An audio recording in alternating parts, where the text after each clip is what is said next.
of the day. Hope you won't be offended by the things that I said.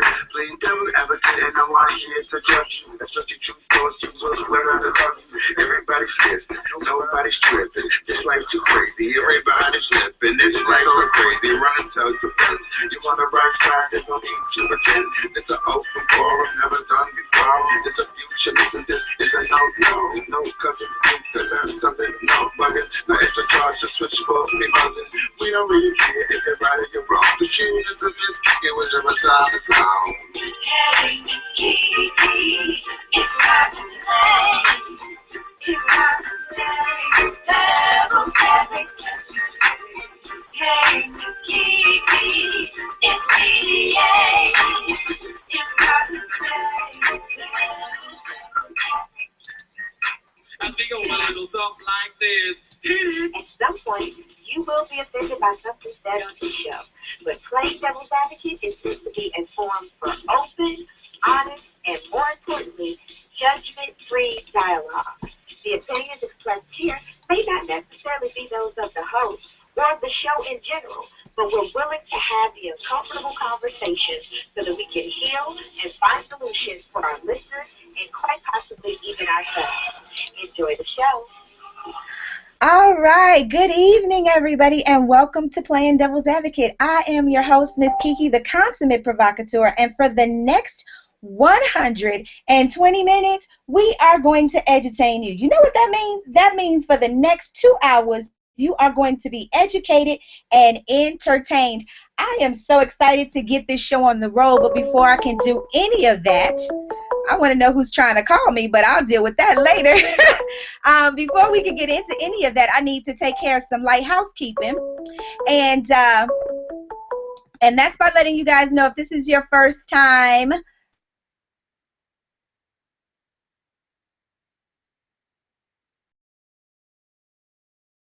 joining us to you guys on the East Coast. And if you happen to miss a live broadcast, oh well, you in trouble. No, we'll leave it up for you guys right here on YouTube so you can be a part of that conversation. We have a full show lined up for you guys today. It is part of our Man Crush March series that we started last year that I'm so excited that we've decided to continue on doing it annually. And this particular show, last week we did Man's Guide to Power. This week we're doing Man's Guide to Fitness. And we will be joined by two wonderful guys.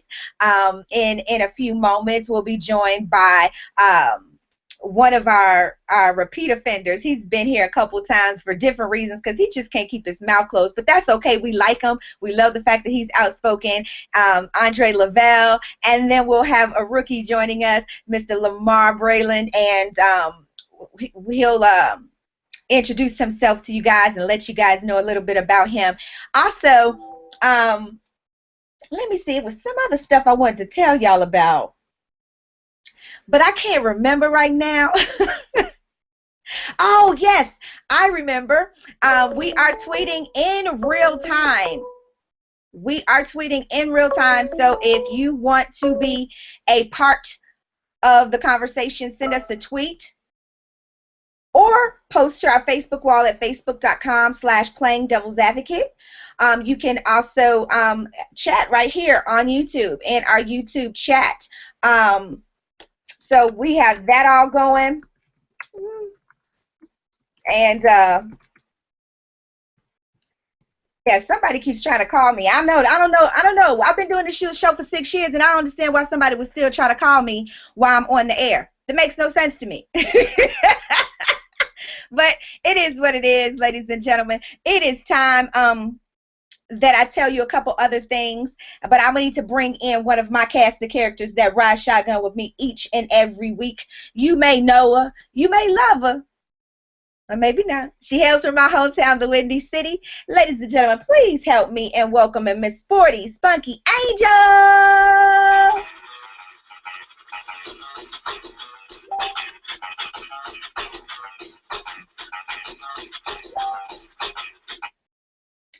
Sporty, where are you, Mama? I don't know what my producer's doing back there, but I'm sure you'll be joining me soon. Or maybe it's you. Okay, well, maybe I lost her. She's having some technical difficulties, but that's okay. I'll talk about it behind her back, because one monkey don't stop no show. I wanted to say to Sporty, when she finally did arrive, this past Sunday, Sporty did something that is totally in line with this week's show. She actually participated in the Climb for Air challenge in Chicago, where I don't know if any of you guys are from Chicago, but there's this set of housing buildings called the Presidential Towers, and there are 4 towers. And she had to climb over 2,000 steps for this cause. So I just wanted to give her a big shout out for that. She deserves a congratulations for that. So big kudos. Kudos to her for that. And speaking of Sunday, I know y'all looking over at me like, KiKi, what the heck are you doing? Why are you all over the place? I am actually responding to people who are tweeting us about the show already. So I want to be interactive with them. Let's see here. All right. So speaking of Sunday, while Sporty was climbing stairs, I was doing something quite different. So if you guys follow me at all on Facebook or Instagram or Twitter or any of that, you will be able to know that Sunday I had a photo shoot.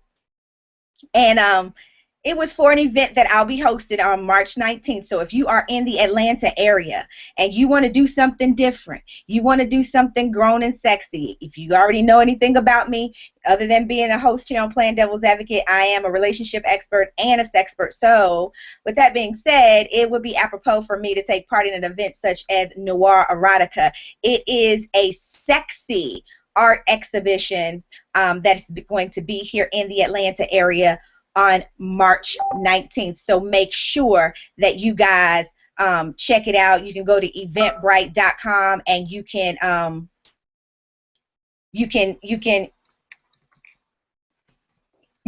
search for Noir Erotica. Yeah, Noir Erotica. Noire Erotica. So make sure you go to eventbrite.com and go to Noir Erotica, and then you'll be able to buy tickets. They're going really fast, so I want to make sure that you guys don't miss out on that.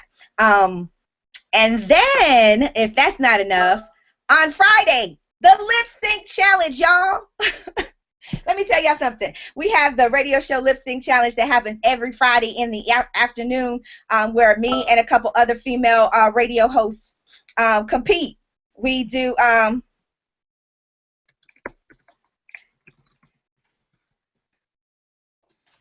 hold on. Let me say, I'm sorry. I do apologize for the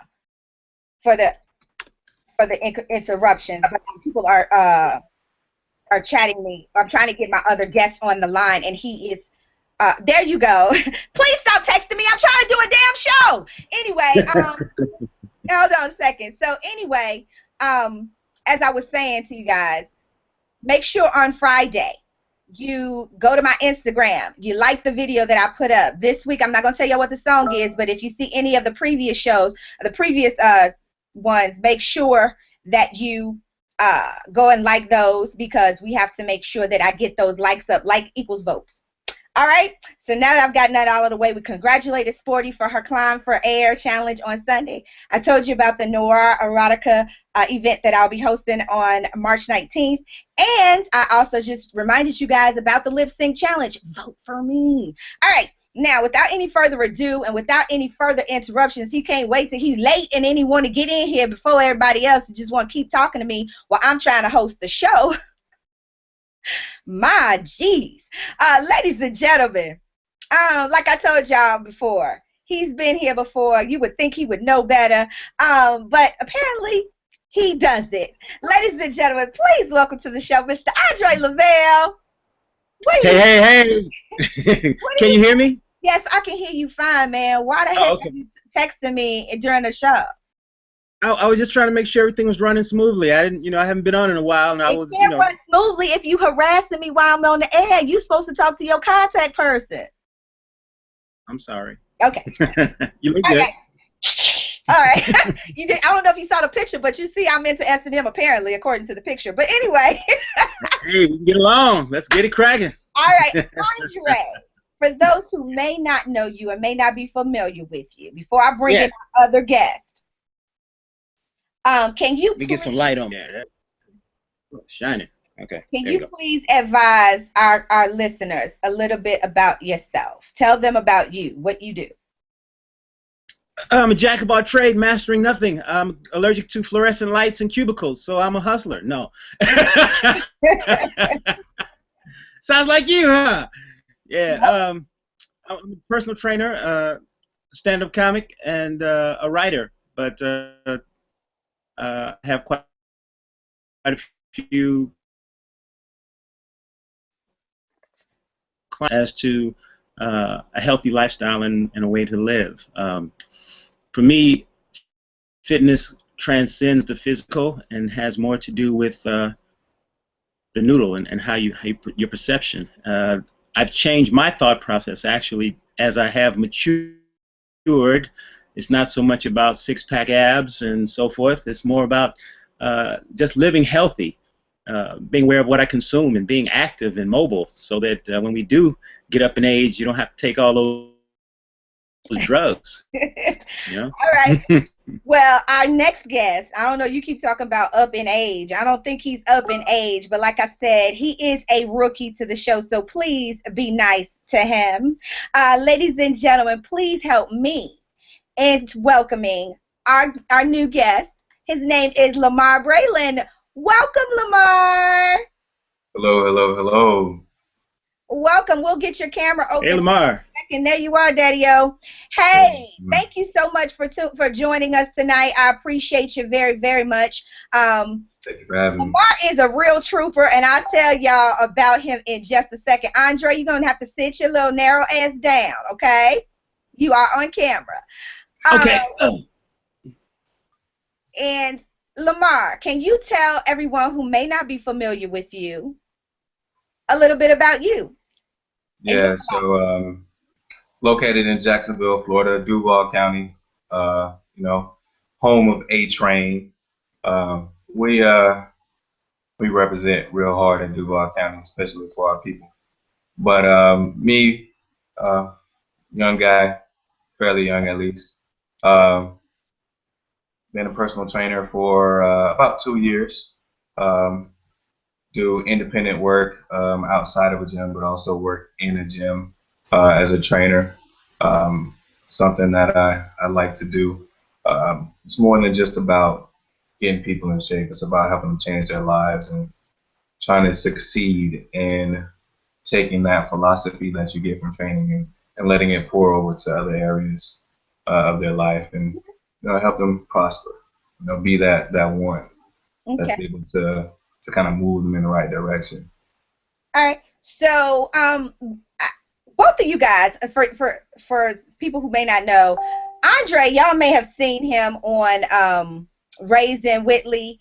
He's Kim Whitley's trainer. Every time he's here, he brings in a surprise. I don't know what he has up his sleeve this time. I know last time he was on here, he surprised me with Lexington Steel. So I think he just gonna ride solo today. I don't know. I don't know. Yeah, I'm not gonna surprise you today. I don't know if I'm ready for any surprises, but I will say that he has a celebrity clientele, and I wanted to know if they're for you guys. Because I do see here that you have a concentration, Lamar, with sports-specific training in a lot of ways. And I wanted to know if you find if there's a difference or if there's a challenge between training, let's say, regular people and celebrity/athlete clients. And I'll start with you, Lamar, since you're the rookie. Thank you. There is a difference. The main difference that I notice is that the regular people, the ones without an athletic background or some type of competitive sports background, they don't necessarily automatically have the fight in them that you get from participating in sports or being a celebrity or having to go out there and fight for a particular role or fight to work with a production company, things of that nature. That's probably the main difference that I've seen. When I played football, it was, are you hurt or are you injured? Because if you're hurt, you can still play. Hey, yeah. You might need to sit out. Yeah. So that's one of the bigger differences that I've noticed. Okay. And Andre, what about for you? Pretty much what he said with working with people who are already have a background in sports, health, fitness, or a mindset of a competitor. It's a little bit easier because they know what it takes to push through that blockage or make that transition when the body says it can't. You have to overcome and jump into the mind game and say, yes, I can. Whereas with celebrities, you have to coddle them a little bit more. They're used to, people stroking, the ego and so forth. Whereas with regular folks, it varies. Sometimes you run across a person who has been through some adversity in life, and they can make it happen. Women especially, mothers. If they've had childbirth, pain is nothing because they done pushed out a baby, so they good to go. Right. So it depends on the individual and where their head is and what their goal is. How badly do you want it?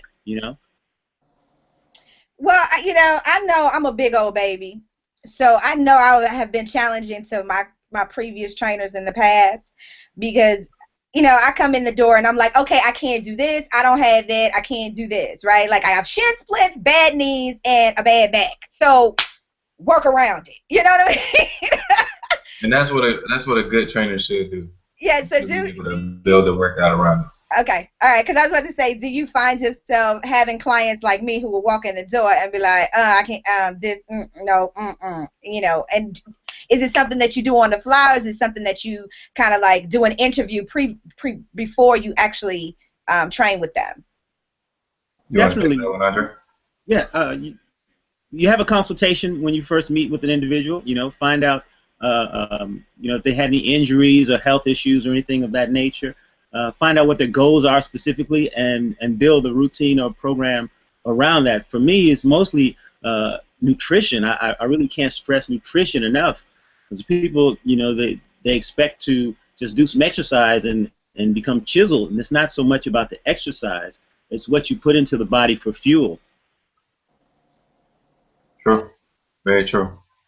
I agree with everything that he said. Like I said, first you gotta, get that interview out the way. You got to learn who you're dealing with and what baggage they come with in the sense of, their past experience with the trainer, or if they've, had those injuries, or where they might have not seen that much success. You have to learn those things in order to be able to build that rapport, that relationship, to be successful in that training and to get past those barriers. Okay. Well, Sporty has finally overcome her tech issues, and she is here. Sporty, while I was talking about you behind your back, I was telling everybody how you kicked those stairs ass on Sunday for that Climb for Air challenge there in Chicago. So first off, to your face, kudos. I am so very proud of you. I know you started this journey a few years ago, and it has been a tremendous, let me just say, pleasure to actually watch you on this journey. It has been an absolute pleasure to watch it and to be a part of it. So let me just say that. Okay, now my mushy stuff, my mushy moment is over. Very proud of you, too. Thank you. Thank you both so very much. It's Andre's fault. Well, whoever's fault it is, it's a wonderful thing. Sporty, did you have anything you wanted to say to our guys? Well, yeah, one of the biggest questions I have, especially having done what I just went through, is there any type of client that you all will not train?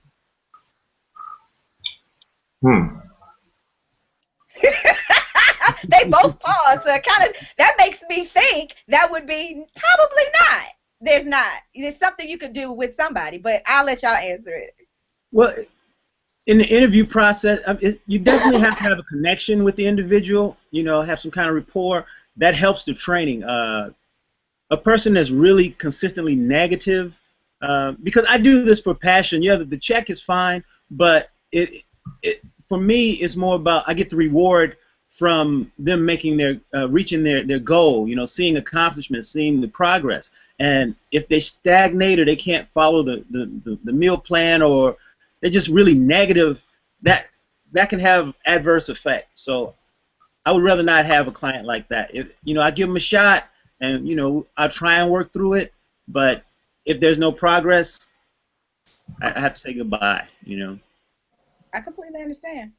Yeah, that's a good one. You go through and see what type of person they are. Um, someone that really doesn't see themselves succeeding.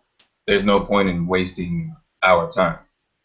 Um, and then back to I don't know if you heard the part about where we were discussing, how you get to know someone as far as like injuries and things of that nature. Mm-hmm. Pre-existing problems. If there is an injury, something that needs to be worked around or discussed, recent surgeries, things of that nature. If someone's had a surgery, I will not train them if they have not been medically cleared, because then that puts me in a situation where I am liable, I'm responsible for, anything that happens to them from that point. And it's not professional. It's not a good look. And I'm not trying to get sued, nobody. So I hear you. I mean, I'm with you, Andre, when you talk about that whole passion thing. As a coach, I don't take on everybody who wants to be a client. You just can't, because they will waste their money and your time, and nobody gets anything done. So I completely understand. Go ahead, Sporty. So, in saying what you all just did, how do you know as a fitness trainer if you're pushing your client too hard? Because I've noticed that sometimes there are certain people, and Andre, I guess I'll pick on you because I know you. I'm not getting ready to go into a gym with you. I'm not getting ready to go on trails with you because I know what you do. I'm not ready to work with you like that just yet. I'm getting there, but I'm not there yet. So how do you know if you're pushing someone too hard, or if they really are ready and they just are afraid? How can you tell? Well, it's getting to know the client. That conversation, a client-trainer relationship is one of trust and communication, first and foremost. A lot of people have issues that go beyond just a desire to overeat or being lazy. I've had clients who have been molested as kids and have death in the family, all kinds of issues that go beyond just working out. So those issues can create the effect of an unhealthy lifestyle. So in communicating and being that confidant, they can open up and relay those situations. And a lot of times it's just baggage. Once they finally say, whew, I got it off my back, I was finally able to tell somebody about it, you'll see some amazing changes happen. Yeah, absolutely. And Sporty, quit being a whiner talking about you can't go work out with him. You can go work out with him. He know you well enough to know what the heck you can do and can't do. So shush your face. Go ahead, Lamar. yeah, one thing that I tell my clients is that I'm going to push you as far as you will let me push you, and then I'm going to push a little bit more, because we all have those blockages. We all have that point to where we think we're done, but we know we can give a little bit more. And usually that happens within the first few sessions, so that me as a trainer, I can know your limit. And so you can know your limit. We know exactly where you are right off of the bat. And from that point, there is a possibility of pushing some people too far. But then that's where it breaks down to that individual. Is the individual severely overweight? Is the individual, have they been very inactive for a long time? So you have to take those into account. But, at the end of the day, like I said, I'm going to push you to the point where you hate me by the end of that session, but you walk away feeling good about yourself because you made it and you want to come back for that next session. What about the client who tries to push too hard? You always have the client who's like, I can do it, and you're like, no, it's gonna have several seats. Well, I mean, like, do you guys encounter those kind of clients who just like, no, I can do it? and you know they I, can. I would love to have that kind of client. Actually, unfortunately, I always get the opposite end of the spectrum where I can't do it, and you have to kind of push them along to make them realize that they can do it. Unfortunately, we're spoiled. So a lot of times, as soon as we get the slightest bit of pain, we're ready to quit. But I tell people, imagine there's a pit bull chasing you. You gonna stop running, or you and Right. get the bit, or you gonna push past and keep going? So if you can keep going, then keep going. You got to push yourself. If you're in the military and you're in the war, you got to carry those guns and sacks and crap on your back, and they shooting at you. You're gonna lay down and quit, or you're gonna keep going. Yeah. You have to find something within yourself to push you past your limit to keep going. That's a good thing to hear. That kind of sparked a little bell for me. That works. Okay. Which part? If it's a pit bull chasing you? If it's a dog chasing me, I'm not going to stop. If it hurt, I'll deal with it when I get safe. You know, Exactly. one of my things is the crazy thing, but the difference in, of course, you know me playing devil's advocate, and plus because I'm an asshole. The difference between me training with you and the dog chasing me is I have adrenaline working on my side when it comes to the dog chasing me. So it might not be me here running, but I get your point. Anyway, one of the things I wanted to say though, I mean, I'm the worst client ever. I know that. I understand that about me. I get bored very easily. And I want to know, in terms of how you guys create plans, training plans for your clients, what are some of the things that you take into consideration when you're making those plans? Like for somebody like me that you know has a short attention span and gets bored easily with bad knees and shin splits and a bad back. Well, it depends on what your goals are. So the routine would be specific to whatever your goals are. Okay. So let's say, for instance, we'll just use me. Say, for instance, my goal was to lose weight and to tone up. Cardio and lifting. So you think I'm a run? No, I'm just kidding. There's more to cardio than just running. I'm joking. Okay. Yeah.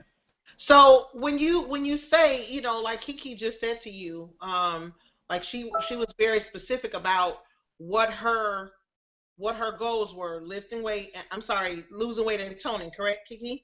Yes. What she said. So if that is her goal, and you have to come up with a plan for her, what would you say your most difficult task is in making plans for different people, or for, you know, like she said, if her attention span is only going to be so long, what is it that you can do for KiKi to motivate her, you know, to keep her momentum going for her to do it? I know a lot of it is on her accountability, but what on you as the trainer, what do you do to help push her along? Like, how do you mix it up? Is that what you...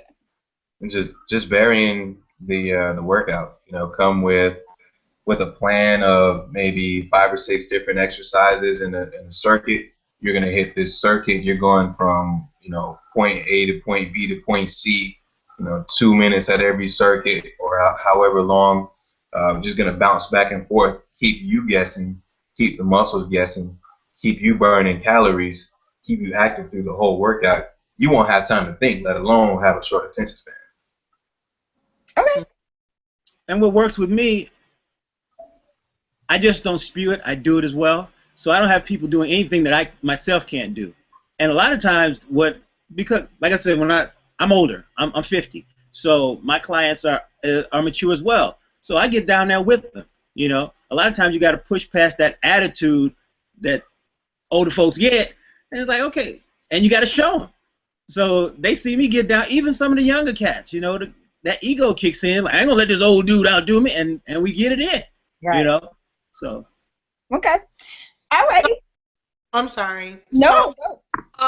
Another question I would have is, okay, so you guys are already physically fit and toned, and you know, you have yourself together as far as what an outward appearance is that other people see. So they're like, okay, great, he's this person, and I can train with this one or that one, and you know, they'll be great for me. you have people, such as myself, who have had health challenges, who've had to lose lots of weight and are still on the journey, and then do different things, like just accomplishing what I just did. So now I'm in my what's next phase. And yes, I've set some goals for what's next and what I'm going to do, but then I also sometimes have conversations like, I'm still not where I want to be yet. This is taking me forever to get where I want to go. Great, I did this, so now here's this next big thing.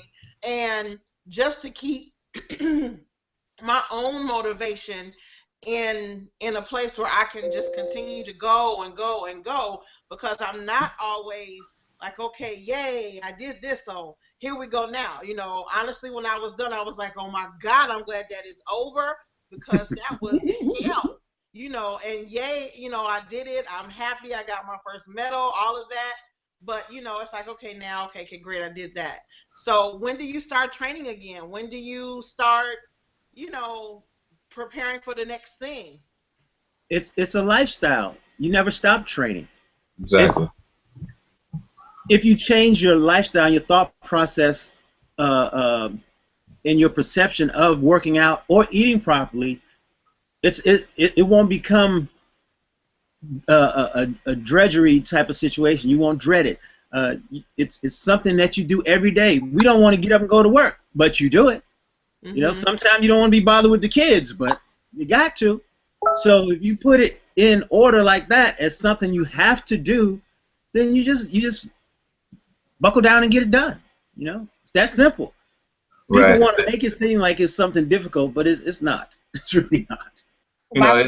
It's like with anything. The more consistent you are with it, the easier it is to continue at it. If you're training for a climb or a run, things of that nature, you keep at it, keep training. You might not necessarily train as hard, in between runs, if you've got a layover or some months in between. But if you keep working, keep training, keep doing the things that you've done and trying to get better at those, then it's easier to make that transition to, all right, let's kick it into that next gear, make it over to that next step. Okay, I think that's probably more my question then, because, clearly I still have to get up and work out every day, but I'm not doing as much as I was doing before while we were training for that stuff. So, I just don't, I guess I'm in a space of, I'm not sure if I'm doing too much or not enough to still be doing what I'm supposed to do, but, I'm not like, the next thing isn't until like April, so I don't know, what the balance is in doing too much or not enough for that. The eating part, You mean that's fine. April next month? Yeah, April 30th. You make it sound like it's like 2 years away. It's April. That's no. April next no. month. I mean, you was like, am I doing too much? You still in train mode right now. You still in competition mode right now. Going into April. It's the middle of March. Okay, You still in it's competition April mode. 30th. I mean, that's just me. I mean, that's. I'm sorry. Let me shut up. I might be speaking out of turn. Let me defer to the professionals. Girl, I don't know. Let me shut my face. Go ahead, guys. Okay, Andre, what am I doing? My motto is stay ready and you don't have to get ready. So, yeah, just keep on doing what you're doing, baby. Keep pushing and striving for those goals. Knock them down. Make a checklist. And just keep doing what you're doing. It's not how fast you win the race. It's that you win the race. Mm-hmm. Absolutely. Okay. What you say, Lamar? I agree. You have the list of things that you're trying to accomplish. You have them mapped out. I'm going to do this run on this date, and this one the following month, the following 2 months, and you set a plan for that first one. You've got that one out of the way, and just continue, working on that same plan, depending on if it's the same type of, run, or if you're going stairs, things of that nature. You'll probably need to adjust your actual training type, something more specific to what you're actually doing, but you still have to be able to go out there and do it. As far as doing too much or not enough, if you're not doing anything, then it's a waste of a waste of your time, a waste of your effort, because you're gonna have to go double time as you get closer to that particular event. Okay, makes sense. Let me I ask got a you guys. question about you, Kiki. You got a question about me? Mm-hmm. Someone just asked me, just inboxed me a question. Why would, to ask the gentleman, why would a person of Kiki's shape and build even need a trainer? What would be her purpose? It's That's a really question to us. I'm like, what kind of that ain't for me. Here's the thing. To answer that question on this behalf, and I'll let them answer from the professional perspective. Nobody's perfect. Everybody got work to do. Everybody has work to do. And if I were to go by BMI, or if I were to go by what they say, according, they might consider me overweight for my height. You know what I mean? I understand my body type. I understand what I am. But, again, for me, I don't care about the pounds. I care about how good I feel and how my clothes fit and, that kind of stuff. Yeah. That's a weird question to me. But okay, gentlemen, I what do guess you that think? in their perspective, their perception is that they see me physically a certain way, so they don't think that might be what they consider an ideal. Everybody has their own. You see what I'm saying? But for Yeah. me, I'm not trying to be real thin. I don't ever want to be that little again, tiny. But I want to be healthy. See, it's probably a male asking that question, looking at you from a male perspective. We see, what we like. We see, how you look, how you're shaped, and we would say, oh, she should never want a trainer or never need a trainer. But again, going back to what you said, it's about how you look, how you feel, how clothes fit, because those are going to make the difference in you being comfortable in your own skin. Um, so that's my answer to that one. And also, having a trainer is like having a workout partner who inspires and pushes you past your own expectations. So you might want to quit at doing a certain amount of reps, but the trainer knows you can go a little bit further, a little bit harder, and they'll help you reach your goal. So that's why people have trainers. Just like any other thing, if I'm doing something educational, I can get a tutor. It's the same thing. You get that little added little bit. Yes. Gotcha. Let me ask this question that came through on our YouTube chat. It says, what do you say to a person who wants to change but doesn't know how to get started? Well, personally, well, go ahead, Lamar. I'll wait. The one that wants to change, I would say find an area where you can get an easy victory. And an easy victory is something as simple as I usually go to McDonald's 3 times a week. Cut it back to 1. That's very controllable, and that would be an easy victory. An easy victory will roll over to, all right, so now that I got that out the way, I'm feeling better about myself. Let's go see what this gym looks like. I might like it. And one of the things that I heard is you have to build a habit about doing some of those things. So, with the gym, for example, just drive past the gym, 3 times a week. You might not necessarily go in. You don't have a membership yet, but it's on your way. It's on your route. You're thinking about it. Then you'll be able to get enough confidence. All right, I think I'm ready to go ahead and make this next step. So let me go ahead and get this membership. And then from there, you start meeting people that think the same way that you do. You have to change your mindset. You have to pour into yourself knowledge that's going to help you reach your goal. And then from there, it gets a little bit easier step by step. Okay. All right. Before it's almost time for our drink of the week. Isn't that great? We have a drink during a fitness show, but before we do that, it's got fruit in it. No, it's got fruit. Okay, whatever. I tried. It says, somebody asked me, what do you do for a client who constantly cheats on their I mean, what do you do to a client who constantly cheats on their diet but is in denial about it? I said drop them. Shit. Why take their money and waste your time? But y'all the professionals. I think that has to go back to the previous question of how bad do they want it. Some cheating, I mean, it's a lifestyle and it's difficult. I equate food to drugs. So, you know, it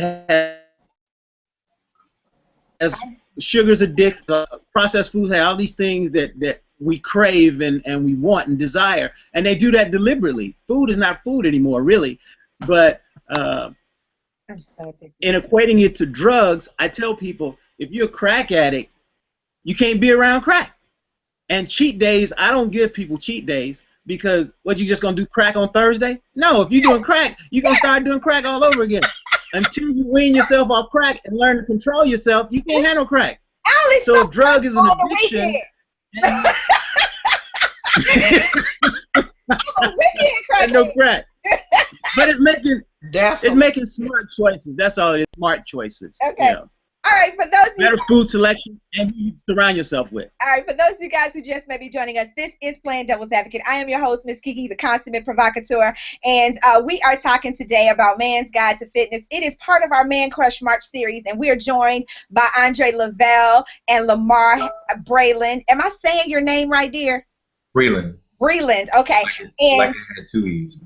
And we have our Facebook mentions up. We're getting ready to go into our drink of the week in front of the trainers. So it's going to be interesting to see what they have to say about the drink. But I'll keep Facebook mentions up for a little while. We are broadcasting live on YouTube right now. So if you click the link on the page right now, you'll be able to see us and you'll be able to chat with us. If you are in our Facebook mentions, go ahead and say something so we can shout you out. We want to give you some love. And while we're doing that, I think I'll let our producer, it's her fault, it's not my fault. She came up with the drink. I ain't had nothing to do with it. I'm just saying, it wasn't me. Ladies and gentlemen, here's your drink of the week being brought to you by producer Cousin Chad.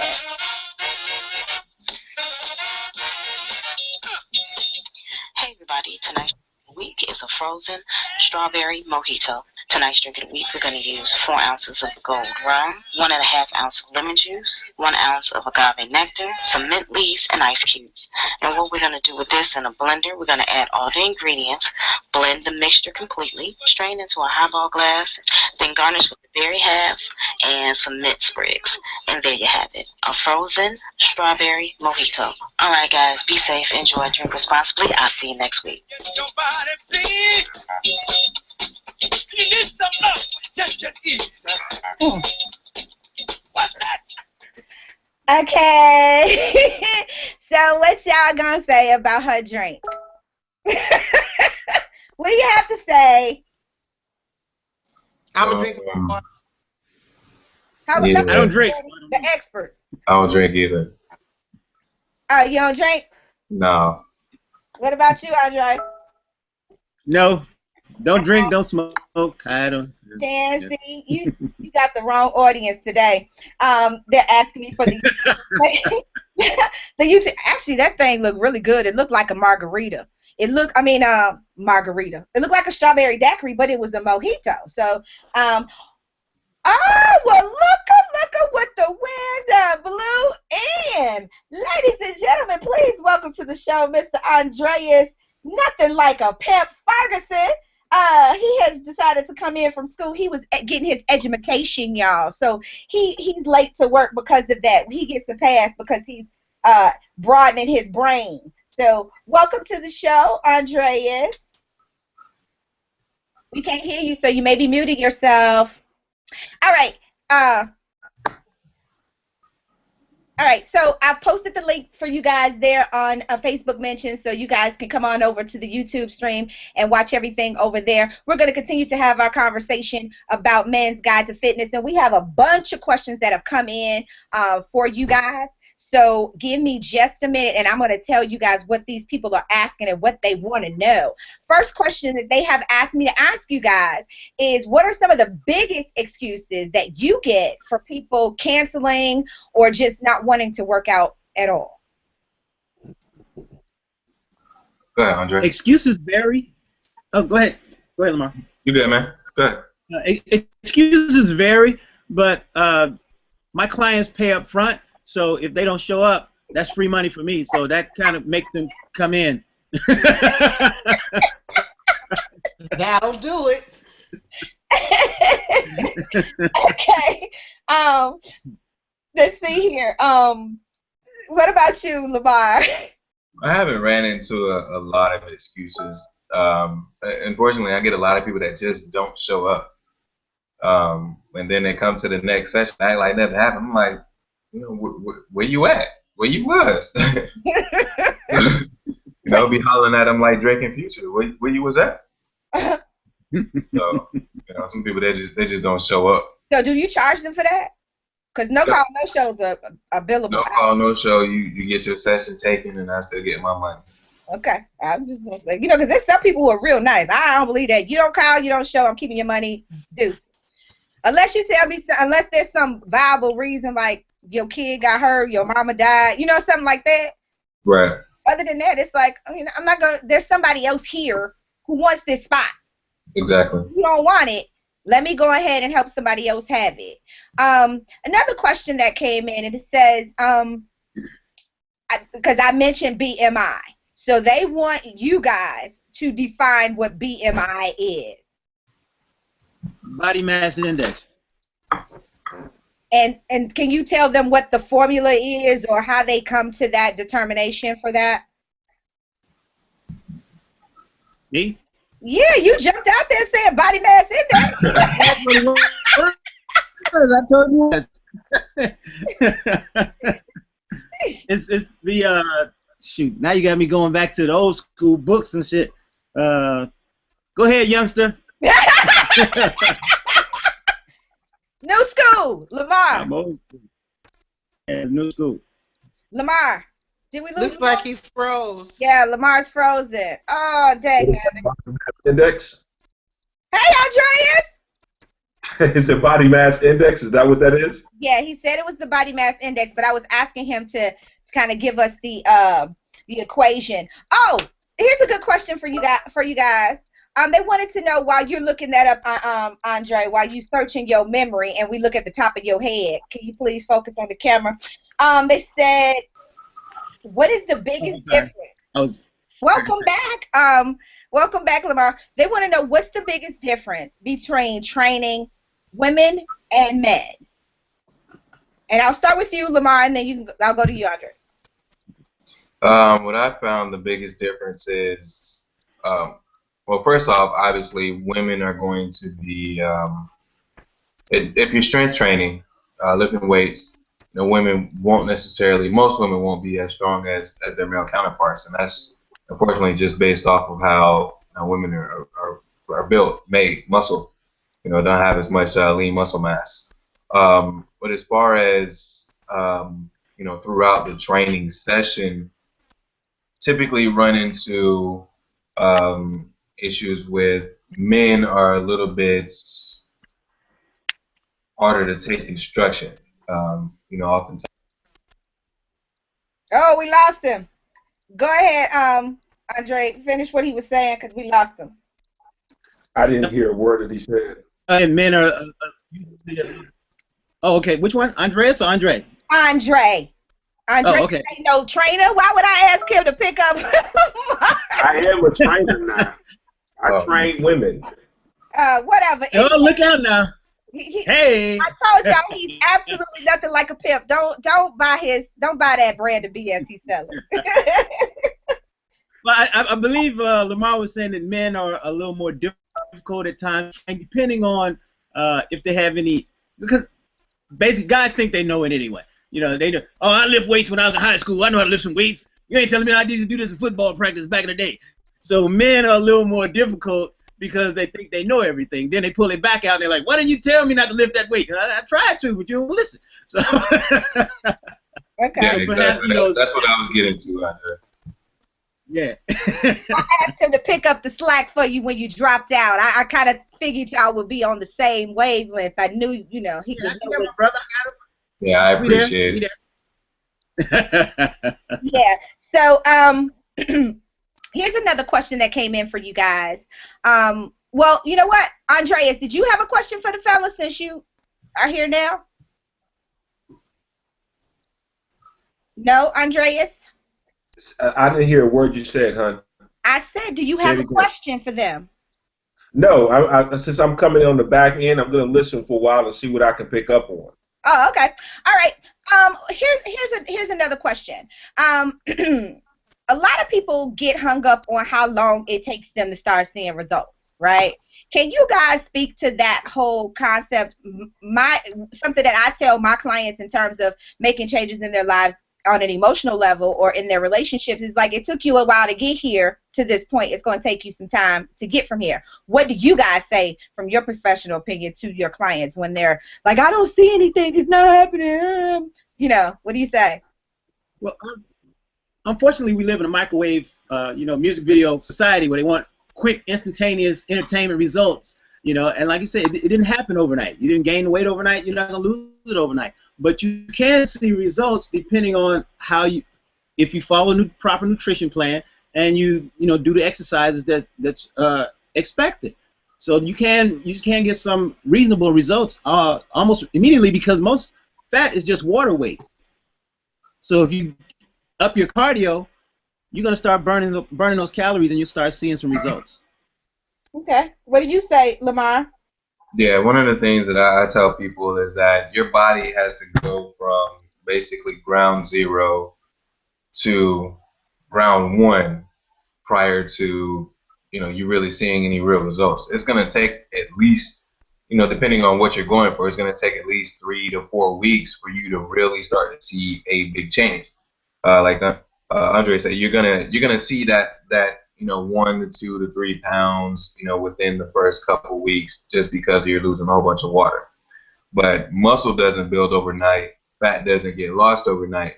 So it's going to take some time for those changes to happen in your body. You have to get your muscle back up to here before it can start building and growing and adding on to and filling out those shapes. Okay. Sporty, did you have one? Because I had another one that came in. Nope. All right. Unfortunately, a lot of people by weight. I usually go by measurements because if you go by weight, you might not necessarily see a drastic change in the weight because a pound of muscle and a pound of fat is still a pound. So you might be changing the shape of your body, but not necessarily losing a lot of weight. Can I ask a question in between what he just said right there, KiKi? So when you have people who are, and I guess it takes me back to when she was saying losing weight and toning, if you are in the process of losing weight and then you begin to tone certain muscles that you're really more concentrated, like I want to lose more versus trying to be lifting weights and all that other stuff. When do you know what is the difference, to doing that? Because I've noticed some things are harder now, but they're not they're not like all soft and whatever they were prior to doing things, especially in my legs. And I still want to lose more of them versus them being as solid as they are now. How do you fix that? What type of training do you do? You do a lot of lifting?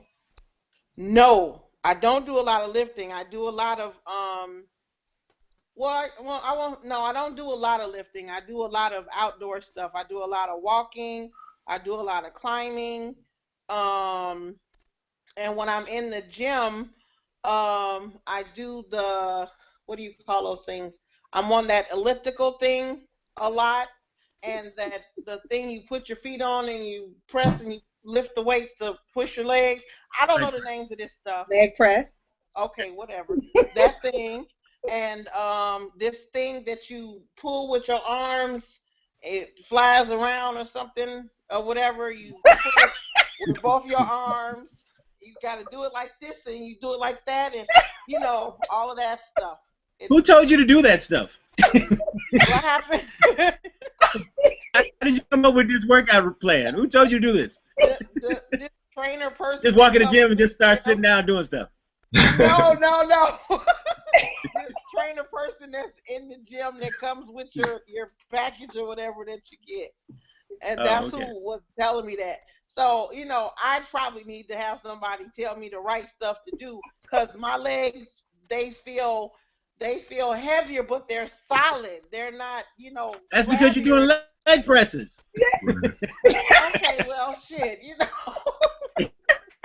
That's hilarious. I'm doing leg presses. Why are my legs so strong? Right. I know I must sound completely retarded. Oh my God. Yeah, you were having a blind moment. Because even your whole description along with your little trying to show us, I'm like, is she for real? Girl, look. Okay. All I know is go work out. All right, guys, somebody wanted to know here, do the ladies flirt with you and have an ulterior motive when they're training with you? Do they find somehow they are now flirting and wanting to be in love? Yeah, look, I'm just saying. I know Lamar, he over there pretty Ricky. He probably get a lot of ladies. He got his beard all shaped up and everything, got the deep voice. See, I'm old head. I got gray hair, so I don't get none of that anymore. But I used to. Great too, man. That's some great too. Pretty Ricky.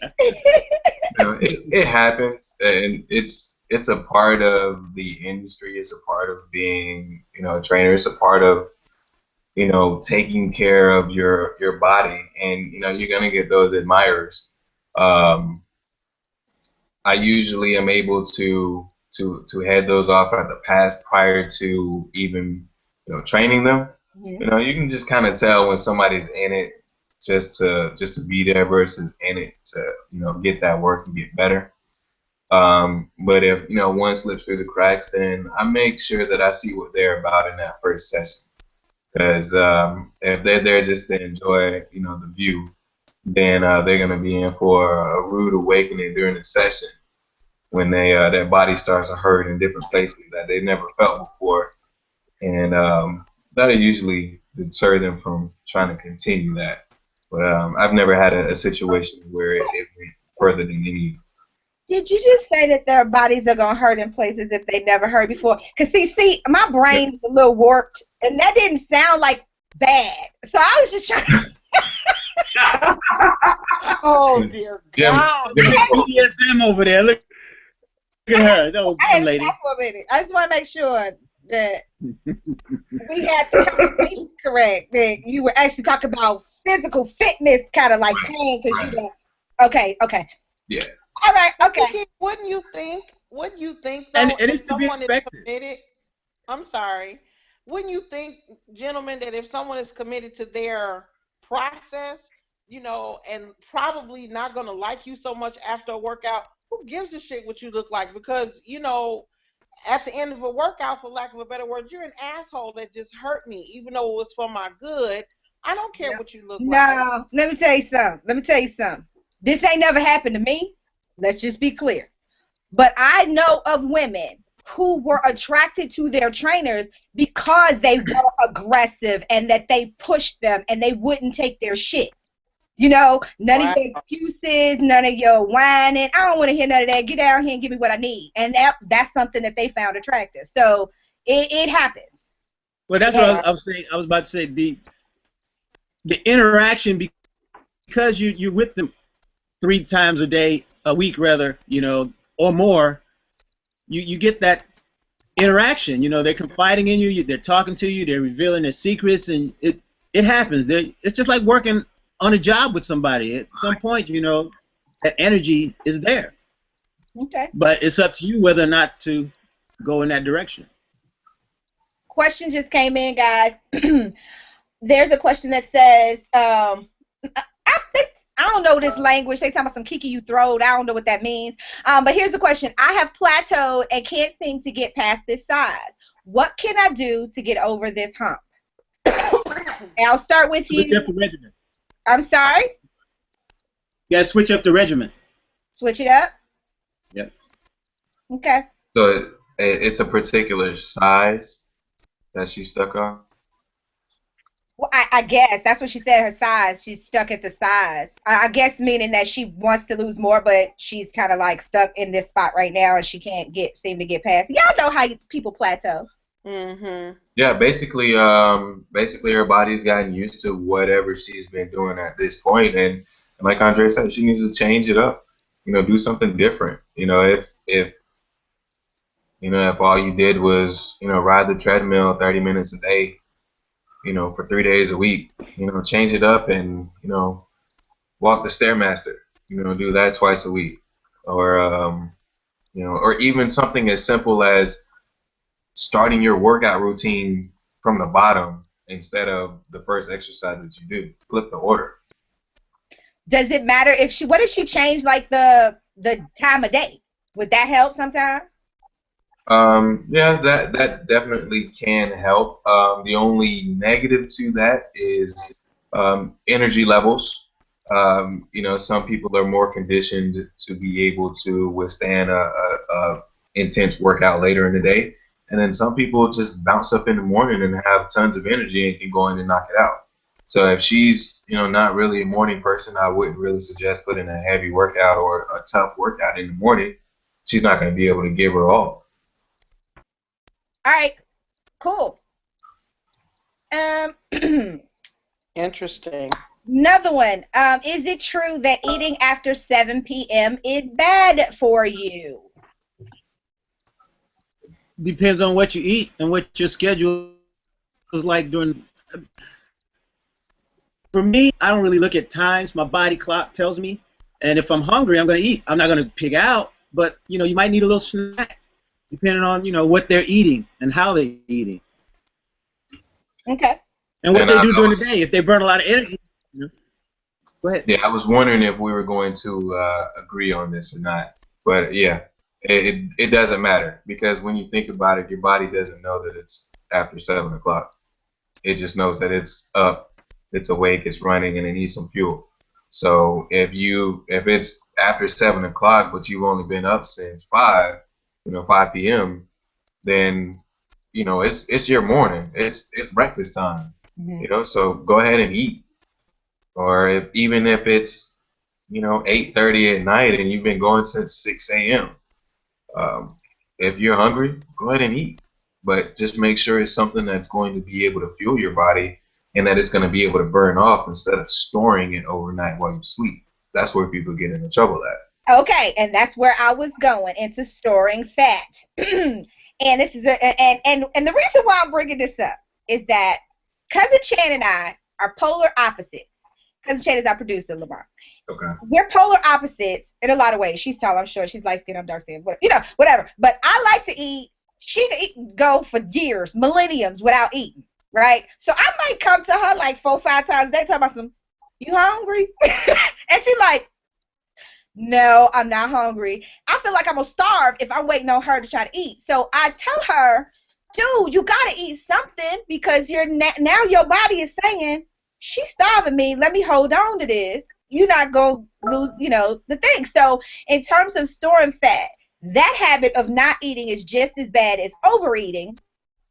Is that true? One. And then the second part of that, what are some things to avoid later in the evening when you're shutting down that will not cause you to store overnight? And we lost Lamar. Uh-oh, shit. Oh, I thought it was. I'm sorry. That's Cousin Chan. I thought he was going to take it. That's Cousin Chan right there. So, I heard. Two-part question. Yes, you definitely want to make sure that you're eating. Like you said, it is just as bad to not eat as it is to overeat. Your body is going to basically hold on to whatever it had the last meal, because it does not know when that next one is coming. So your body's really confused. The more frequently you eat, the more your body begins to get on a schedule, and then it can kind of move through and process those foods, get it in, get it out. Second part to that, if you're eating later in the day, you don't necessarily want to have heavier foods. You don't want to eat. You don't want to eat a lot of carbohydrates. Definitely don't want to eat a lot of fats, starches, things of that nature. Meats. You don't want to. You want to stay away from the things that really won't digest well, and take a long time to pass through your system.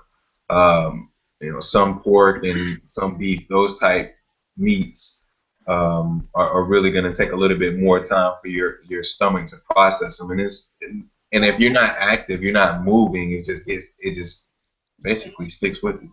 So you suggesting that I should stay away from my fried pork chops? No, I'm just kidding. Yeah. Yes. Shit. Fried, period. Anything. Am I speaking English? I said fat. I said pork. Okay, all right, fine. All right. Anyway, go ahead, Cousin Chan. She jumped in there. We'll get to you, Andre, in just a second, but she jumped in there because she heard me talk about her. Go ahead. Now she don't want to talk? Okay, fine. I don't know. Can you guys? We can hear you. We can hear you now. Okay. Hold on. I was trying to get my. She went away. I don't know. She disappeared. We'll come back to her. Go ahead, Andre. Anything that you want to add to what Lamar said? Definitely. I think, especially within our culture, we have an interesting relationship with food. We have to change that thought process in that relationship. Soul food is not necessarily the healthiest food. We ate that because we had to. We had to make garbage taste tasty, but it's garbage.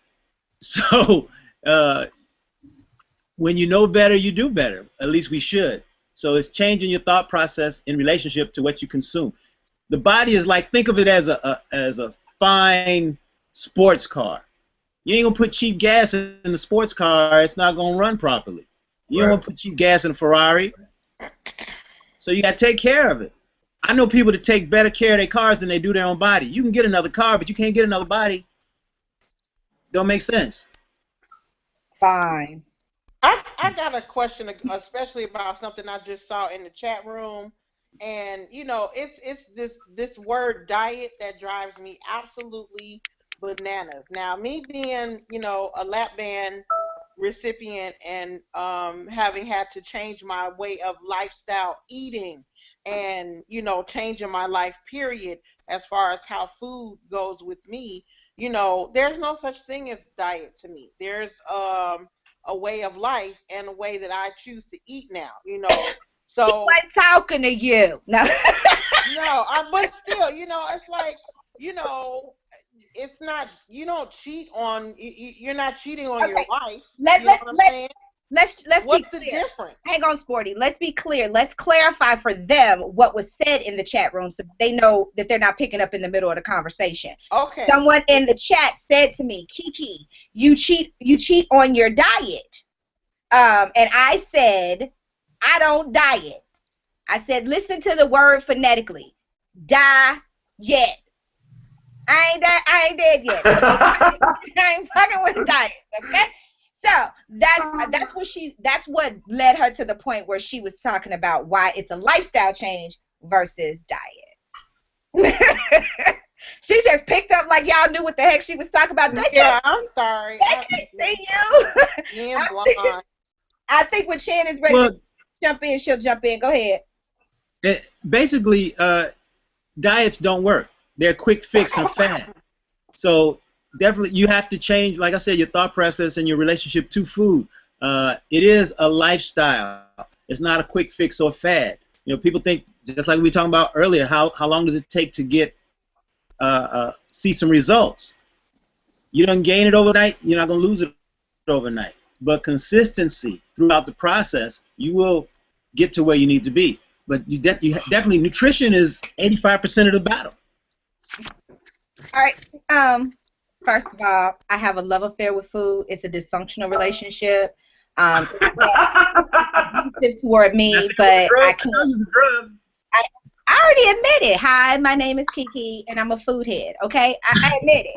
And I'm a late night eater, and I'm not a huge sweets eater, but I'm the kind of person that will get up in the middle of the night and smother some potatoes. That's stupid shit I do. Wow. I'm just saying. That's because I'm hungry, and I figure, oh, potatoes will fill me up. Yeah, it's going to fill me up and fill me out. So, again, I am the worst client ever. I get it. I understand it. But not enough about me. Question came in for you guys. They wanted to know, she says that I'm currently pregnant with my first child. What can I do to keep from gaining a lot of weight during this pregnancy? And how do I get it off after this baby is born? Eat well and stay active. That's it. That's simple. That's it. That's it. That's simple. Yeah. You know what? I would ask though. What I mean, this is because again, I'm playing devil's advocate and I'm part asshole. Is that were you overweight before you got pregnant? You know what I mean? Because it kind of will determine how much you don't have to do after the baby is born, right? It will. Definitely. That makes a difference. Okay. So write me back and let me know if you were, good before you got pregnant, or if you were already, attempted to get down and then you got pregnant. And so we need to get a more concise answer for you on that one. Unfortunately, women use pregnancy as an excuse to overeat because I'm eating for two. And, then they put on the baby weight, and it's like the baby's 5. The weight should be gone by now.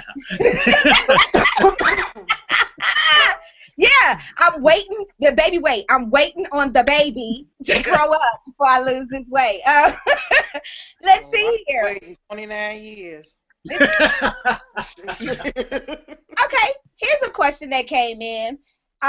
They said they wanted to know what you guys' thoughts were on fasting, cleansing, and going straight to being a vegan. The dangers or the pitfalls or the positives or negatives. Well, fasting is you restricting nutrition from your body. So if you're trying to lose weight, it's like a polar bear. If a polar bear don't eat, he's got that fat and it's stored up. It's not going anywhere. The body functions optimally. I don't fast. I don't really even cleanse. I just eat healthy. If you eat healthy, it's going to go through you. I try and drink a gallon of water a day. If you're drinking your liquids and you're eating your vegetables, there's no reason to cleanse. I don't eat a lot of sugar. I don't eat any sugar, really. I eat honey. I don't eat processed foods. As far as being a vegan, I don't think that I'll put it like this. Animals that are meant to eat meat can kill it and eat it right then and there. So unless you can kill something and just start gnawing on it, I don't eat a lot of meat. But if I could be a vegan, I would. I don't think we're meant to eat meat, personally. Okay. You don't think we were meant to eat meat? If we were meant to eat meat, we could kill it and just start chewing on it. Well, why do I have these canine teeth? That's what that was for. I'm sorry, that's part of evolution. That's a whole other conversation altogether. I'm sorry. All right, Lamar. Yeah, I told you I'm an asshole. Go ahead. Fasting, fasting for religious reasons is definitely understandable. So I'm not against that, but you also have to be able to fuel your body, and most fasts are limited as far as time frames, and then you have fasting for I believe like Ramadan, where you can only eat certain times and things of that nature. So most of the time you're going to be able to put something in your body at some point. But as far as cleanses, you have to be careful with those. I'm not against cleanses. I actually do a cleanse every 90 days. Eat pretty good. I still enjoy some fried chicken every now and then, or we eat too. We just don't do it often. So I do a cleanse every 90 days. I researched it, and I know it's pretty good for my body, and I just like to go in and kind of get that flesh out of the system. Um, Vegans, I haven't really dealt with them too much. There's going to be certain things that you can't get from plants and other things that your body needs. So I'd say depending on the type of training that you do as far as your workouts, even if it's just you want to make a lifestyle change, you have to find out what's going to work best for your body and look at all of the alternatives with it and the pros and the cons. Okay. Sporty, you over there nodding your head. I want to see if what you had. Oh, I'm sorry, Andre. Go ahead, darling. Gorillas are the biggest, strongest animal in nature. They have canines and they eat vegetables. So there you go. Elephants, they eat vegetables. So you can get nutrients and you can build. They're vegan bodybuilders. You just have to consume more vegetation depending on what it is you eat. I mean, you got nuts, beans. It's all kinds of broccoli. Stuff has protein in it. The body responds to what you put in it. And I'm allergic to most of it, by the way. I need to be in a bubble. That's what they say. They tell me I need to be in a bubble. I'm serious. Y'all think it's a game, but it's really not. Chan done put on some lipstick. Oh, shit. I had this lipstick on all day. Go ahead, girl. I had this lipstick on all day. But I did have a question for the panel. I am a night owl. And while everybody's up, I'm usually asleep. And when everybody's asleep, I'm the one usually up. So if I start a workout regimen, I'm not going to be the one to start getting up at 7 o'clock in the morning to start this process. So is there a difference between training at night or training in the day? Or is it just the way your body, is set up? It's your body clock. That's what I have 24-hour fitness. If you're a night person and get it in at night. I mean, although I do believe that, we do get something from being in sunshine, So you might want to get some sun rays on you. Don't be in a cave. Yeah. All of that. Yeah, I get my vitamin D every now and again, but I ain't worried about that right now. Yay, team. Vampire? What are you doing over there, girl? You see what I'm saying? You see what I have to deal with? Party old toads. Anyway, thank you, Chan. All right. So what I was, I'm sorry. No, go ahead, Sporty. What I was going to ask in the midst of that entire conversation, knowing the way my diet, meaning what I have to eat, has changed so much, there are certain things that I can no longer eat because my body rejects it. And even if I attempt to eat something that I think I might want, the way it tastes to me is so different now that I just don't want it anymore. And being a night owl, like Chan says, my daytime hours literally don't kick in till after 6, 7 o'clock during the day. I'm asleep mostly during the daytime, and I'm up. I'll walk to the gym at 1 o'clock in the morning to go work out versus being up during the day. My day doesn't start till maybe 11:30, 12 o'clock every day for me. So with the things that I can't eat, I'm not vegan because there's certain things I want to eat that I'm going to eat. So that's just how I am. But what do you do with, I can only intake maybe 4 to 5 ounces of food in my stomach, period, at any given time. And I eat maybe 4 or 5 times a day for whatever that is. But sometimes I feel hungry like within a couple of hours of that. And I don't want to overeat for fear of gaining any other weight. But how do you know when you just, is it just, I don't know, is it just my mind playing tricks on me? Am I really hungry? I know my trigger for when I'm full, I get the hiccups and I can't eat anymore.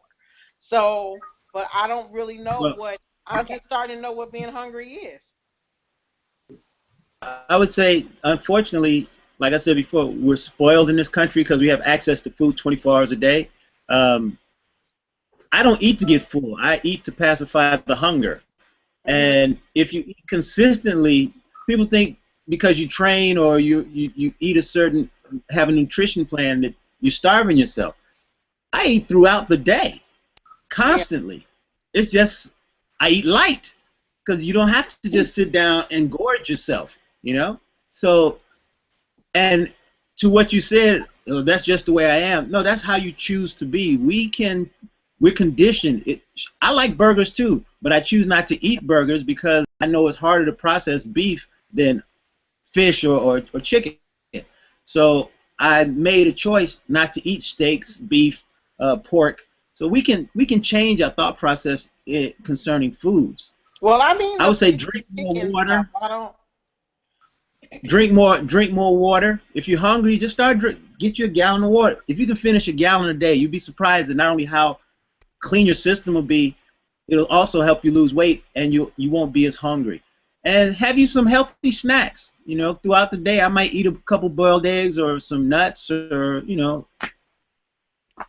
you just got to mix it up. But that's the stuff. Yeah, carrots, celery, I do drink all that good a stuff. lot of water, but but then the water stays on me. That's another thing I have a problem with drinking this 64 ounces of water a day that the doctor has me on at the minimum. Sometimes I'm retaining this water as well. But you might want to talk to your physician about why you're retaining the water. Yeah, that's true. With the water, usually, you know, once you increase your water intake, you know, it's going to help cleanse you out. That's what water does. It's going to, you know, basically run through you. So, like she said, you might want to talk with your physician about that. One other thing that I can suggest, with your portions, you know, try looking at what you're eating, in the sense of the foods that you're taking in. So, for example, you may need more protein. So maybe not necessarily meat, but you know, more protein. You know, you'll be able to sustain a little bit longer without feeling hungry. You know, with a little bit more protein. You know, take out some of the the processed things, the starches, the carbohydrates. Get some of those out and add maybe a little bit more protein, and you know, continue with your water intake. Okay. Excuse me. Can you guys explain what the different body types are?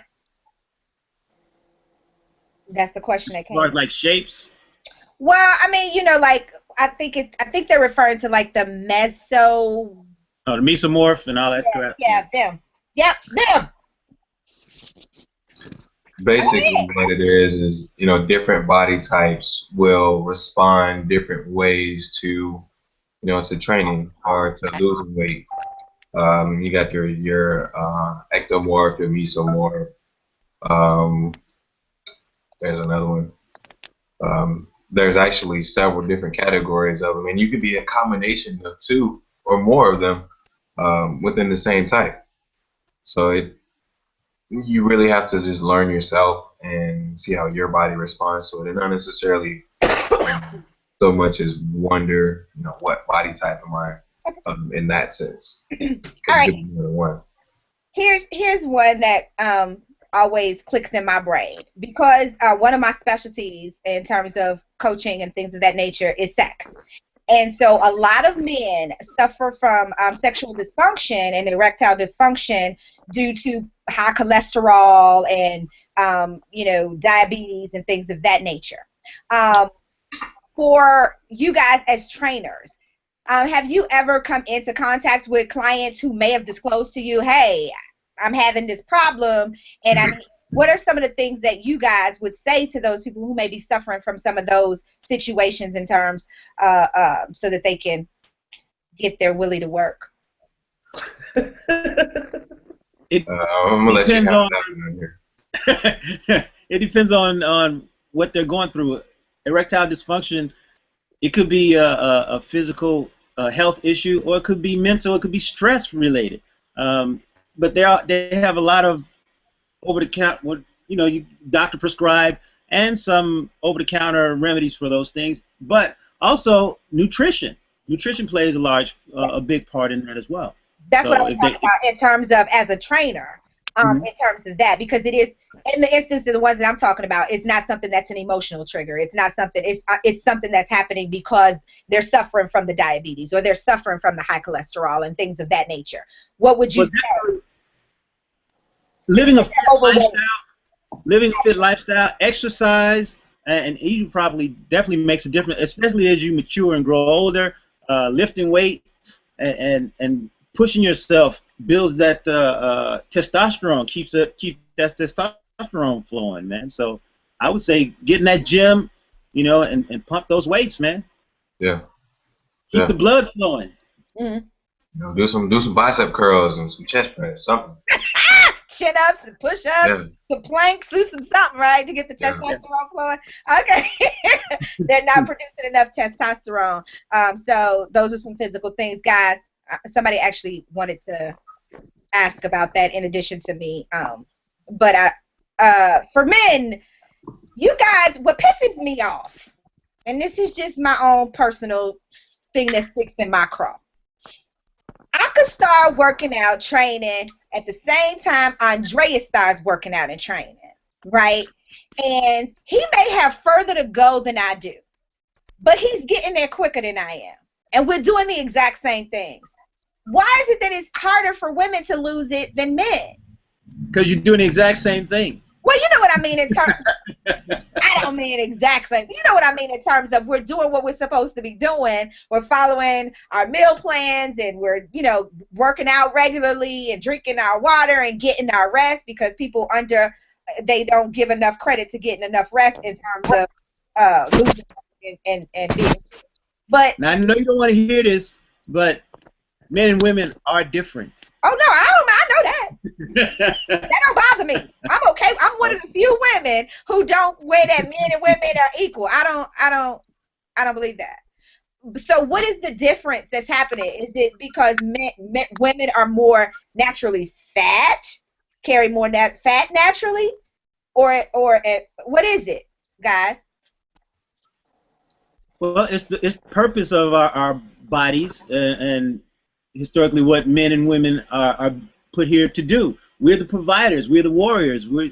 So women are the child bearers. So you would carry more weight for bearing those children. You got to have that nutrition, that extra little fat to make sure you can hold on to that child. So our bodies are different. We're built differently for that reason. So because we're fattier, it takes us longer to lose the weight.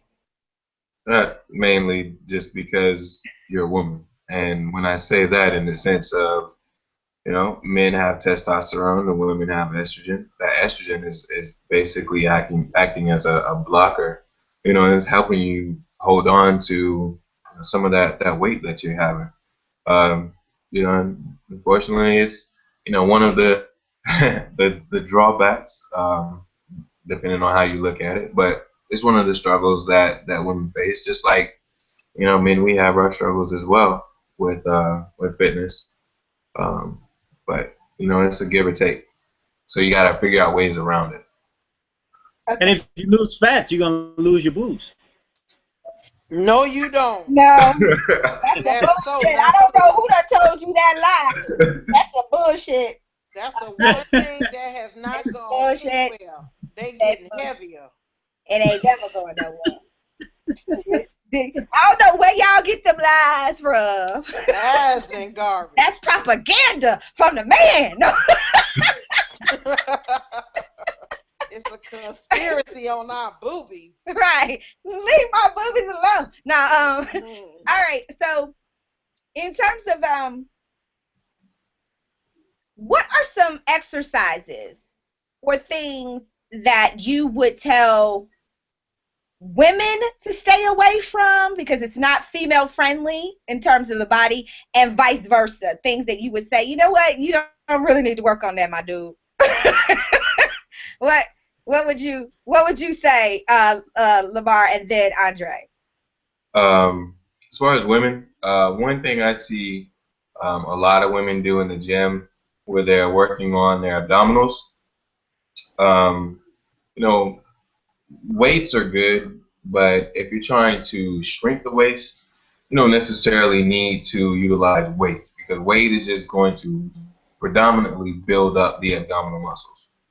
And one exercise that I see a lot of women do is the side bend. You know, you grab a dumbbell or a weight plate and you're bending at the side, working on the obliques, but you're just making that muscle bigger. So it's not necessarily going to shrink your waist. And then for men, most men I know are looking to either lose some size around the stomach or try to put some muscle on their chest or their arms. A lot of them forget to do their legs, but Jailhouse bodies. with legs, I typically tell guys that they don't necessarily need to be on the abductor and adductor machine as much as they think they do. That's a machine where you're sitting and you're squeezing your legs in and out. Like you might not necessarily need to do that. Just go do some squats.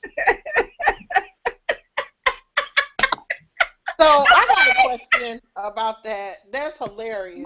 Wait, before you follow up with your question, let Andre finish. Oh my God. I see people doing spot training, and there's no such thing as that. Like people say, I just want abs, and they just go work their abs and think they're gonna get a six pack. You have to work your whole body. It'll come in if you eat properly and do the work required. For the most part, men and women can do pretty much the same exercises. I just limit the amount of weight that women lift. That's all.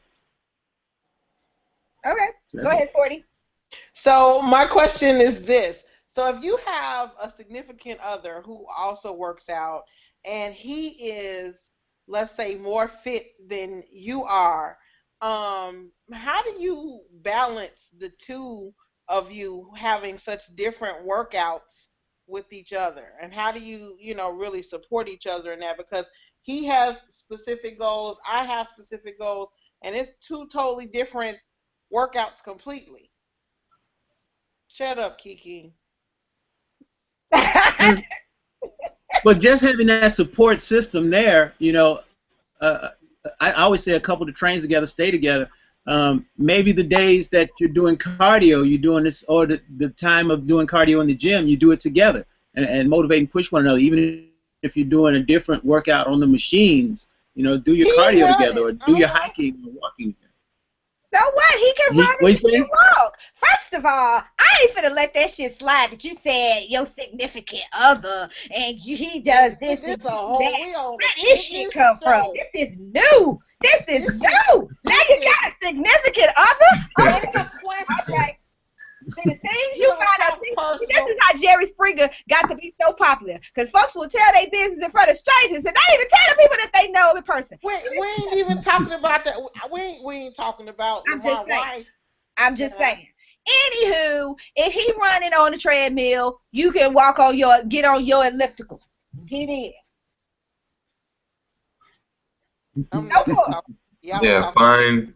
Find something that you guys can do together. Like Andre said, if I'm sure both of you may want to have a stronger core, work on your abdominals together. Y'all can come together in the middle of your workout and do that, and then you guys go your separate ways. And if you're trying to work on strengthening up your shoulders, he probably needs some shoulder work at the same time. Y'all go do some shoulder exercises together. You don't necessarily have to be together the whole workout because you do have two different goals. But where things align, that's where you can come together and have that joint workout. And definitely you can come together at night. He can be doing some plank, and you can be doing some, the thrusting up and work your. Oh, I'm sorry. That burns. I highly recommend that exercise. I ain't got a significant other. That's how I get it. I'm saying I can tell y'all some exercises y'all can do. I can give y'all some training on that end. You see what I'm saying? That part seems to function well. We should do an instructional video, KiKi. I'm clutching my pearls that I don't have on right now. Okay. All right. Focus. All right. Here's some other things that have come in. Let me check our Twitter because I've been reading the Twitter inside the chat room. Oh, it says, what tools do you guys suggest for someone to have in their home that they can use to work out, other than having to buy expensive and bulky things like treadmills, elliptical machines, or pay for expensive gym memberships? I'm real old school and basic to the point. Get a jump rope and a couple dumbbells. You're good to go. Okay. What about people like me with shin splits and bad knees? Jumping rope is this beast. True that. It's old. I'm sorry. Go ahead. I told you I'm an asshole. Go ahead. You know, to add to that, resistance bands are great. You know, you can do a lot of different exercises with resistance bands, and they have them in different, you know, different weight categories. You know, light, medium, heavy, extra heavy. So you can really do a full body workout, you know, with, you know, 3 or 4 resistance bands, and that's, you know, all you need. You'll be able to build up that strength and endurance. Now, in order to start putting on some good muscle, if that's a goal of yours, then you will need to get, you know, some dumbbells. You can get, they have the medicine balls. You know, you can get those smaller sizes, 8 pounds, 10 pounds, to be able to help you with those. But that'll be able to give you a good start, a good base. Okay. I'm not ignoring y'all. I was listening to everything you were saying. I was just showing our people on Facebook mentions what y'all look like on YouTube and what they're missing out on. That's all I was doing. So you said the resistance bands, the medicine balls, and the other. What about like the Bosu balls and the other little big ball thing? What about those? Yeah, those are cool too. Okay. Yeah. I mean, you don't need a lot, but every little bit helps as long as you're using it properly. Okay. You know, Those you know are how to good use for it. sex. Focus. I know it's getting late, but I need for you to stay on task, okay? Lamar, I would apologize, but I don't apologize. I'm just saying, I told you at the very beginning, it's like a bunch of friends sitting around having a conversation. So welcome to the family, okay? All right. That's just how it rolls. It always seems to circle back around to sex on this show. For some reason, I don't know. I don't know what the nature of the beast is. But it is time for our Ask PDA letter, where a listener has written in to ask you guys a question on what you think they should do in this situation, okay? So, excuse me. I must play our disclaimer so that we don't get sued, because this is just advice. Now, you can fuck around and do it if you want to, or not do it. You can't come after us. So, let me play the disclaimer, and then I'll read the letter to you guys. At some point, you will be offended by something said on our show, but playing devil's advocate is meant to be a forum for open, honest, and more importantly, judgment-free dialogue. The opinions expressed here may not necessarily be those of our hosts or the show in general, but we're willing to have an uncomfortable conversation so that we can heal and find solutions for our listeners and quite possibly ourselves. Enjoy the rest of the show.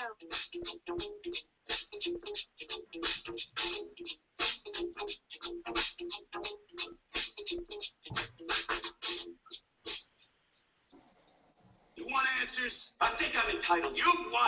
I want the truth. You can't handle the truth. All right, guys, today's Ask PDA letter is being brought to you by our producer's Drink of the Week. If you haven't had an opportunity to check out the frozen strawberry mojito, now's your time to go over to facebook.com/playingdevilsadvocate.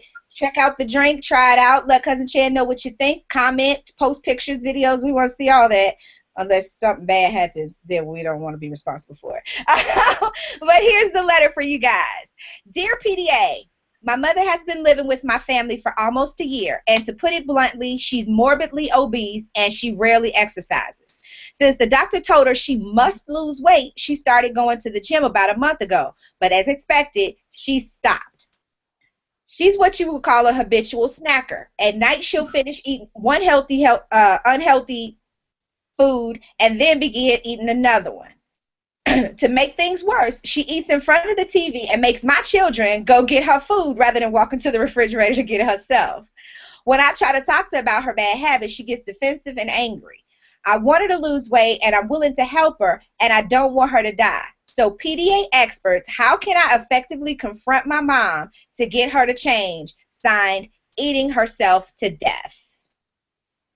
Ooh, that's tough. Okay, I'm going to start with you, Andre. So let me get the camera over here so I can get your face. Go ahead. Go for it. That's a tough one. As before, I equate food to drugs, and you have to have an intervention. There's a show that comes on television called My 600-Pound Life. Maybe she should watch a couple episodes of that so that she can see not only is she hurting herself, but through other people's experience realize that she's hurting the family as well. She has to want to lose the weight, first and foremost. We can want it for them, we could bleed for them, but until they make up in their mind to do it, there's unfortunately nothing we can really do until they make up in their mind that they want to make a change. All right, Lamar, it's on you, Daddy-O. So yeah, it's a delicate situation and you have to approach it that way. The things that you can do to try to help, tell your kids not to go get the food for her. That would be one thing that you can do. But you also want to approach it from, a caring, a concerned angle. You're concerned for her health, concerned that she might not, live to see your grandkids grow up.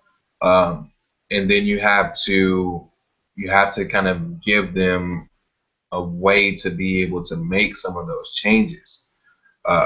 For a person with that type of mentality in that type of situation, breaking those habits are going to be difficult. So you have to start to slowly chip away at some of those things in order to be able to tear down those walls. It's a difficult situation, but it's one that a loving heart has to deal with. You so nice. Y'all so nice. I'm going to put it to you real bluntly. Here's the thing. Just like Andre said, and this is coming from Coach KiKi, I'm going to treat you just like I treat my clients. Andre said it. She's got to want it for herself. One of the things you can do is you can let her know, listen, don't call my kids to go on your food run. When you go grocery shopping, don't buy that shit. If she wants it, she's going to have to buy it, and she's going to have to get her ass up and go to the kitchen and get it. Tell her that's where you draw the line. She's going to have to make those decisions for herself, but you cannot enable her. And the reason why I say you tell her that you're going to tell the kids not to do it is because you don't want to put the kids in the middle. Because if you tell the kids and don't tell the adult, the kids feel like they're stuck in the middle. Right. So you tell the kids, you tell the mother in front of the children, don't do blah, blah, blah. That way all parties involved understand the edict that has been put down. And then you can have a child-friendly conversation with your kids to let them know, hey, grandma is, not doing so well, and she doesn't really need to eat this. So if she does ask you, I'm not being mean to grandma.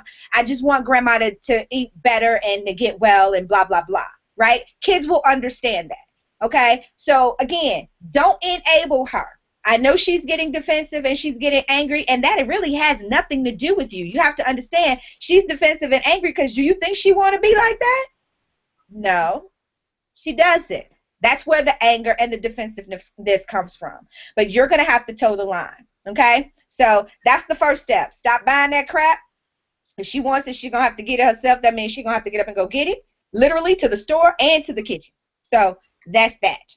And along with all that other nice stuff that the guys said. Because they so nice. I'm not that nice. May I speak? Huh? May I speak? I get it. No, seriously. No, go ahead, I'm playing. And I'm going to speak from the obese person side of that letter, coming from being over 500 pounds to just under 300 and having to have the mindset in here and in my head to want to lose the weight.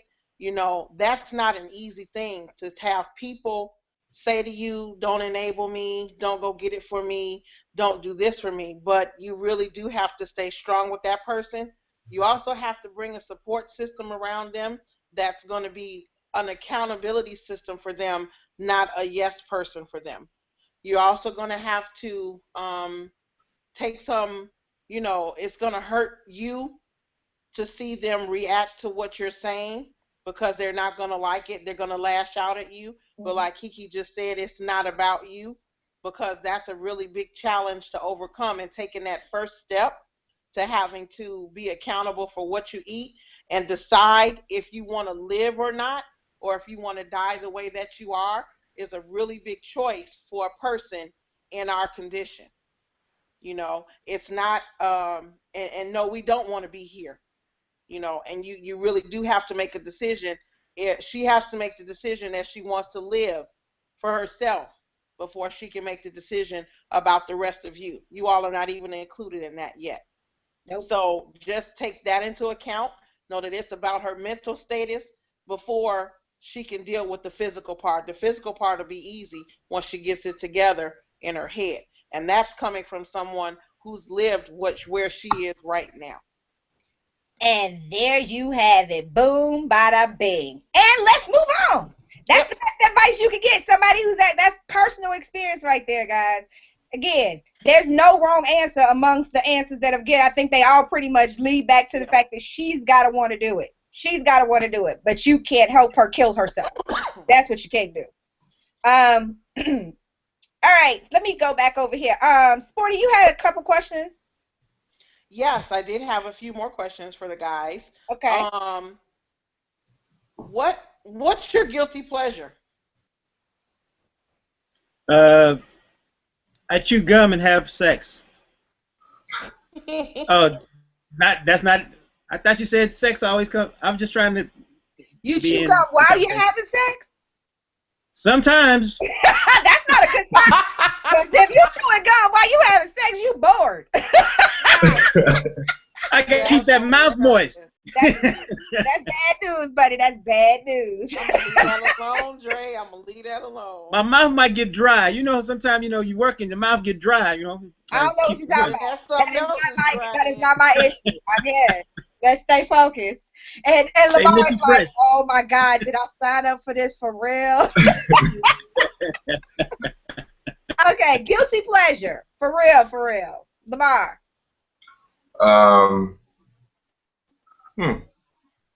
That's a tough one. I would say sweets.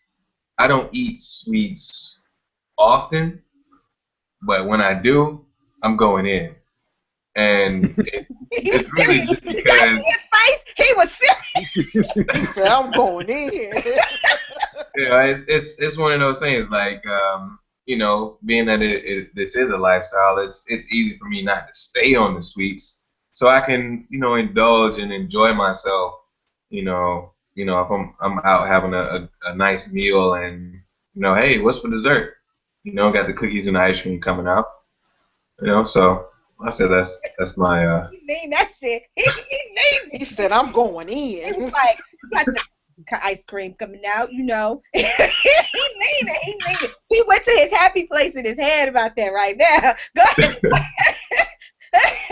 All right, Andre, do you want to give? Oh, red vines. I like those red vines. Oh man. Is that bad? Are red vines bad? They fattening? No, well, if you eat a lot of them, but But I think that red dye. I try not to eat, all the color stuff. Yeah, it's got carcinogens in it. That's why I don't eat red M&Ms. I pluck out the blue ones and the red ones. I'm just saying. Oh dear God. I do. I don't eat red. I don't know. Anyway, that's a whole other story. I want to ask you guys. Have you guys heard about that new show? Well, it's not new. It's been on all season called Fit to Fat to Fit, and it's a bunch. Yes, I love it. So I want to get you guys' opinion on that because I got some strong opinions about it. But what is it? Huh? What you say? What is it?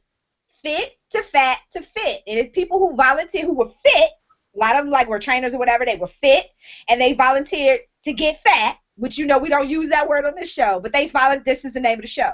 They volunteered to get back fit again, so you could see the journey. But anyway, I'm gonna start with you, Andre. Yeah. I'm gonna start with you, Andre, and then I'm gonna go to Lamar. What are your thoughts about that show? I love the show.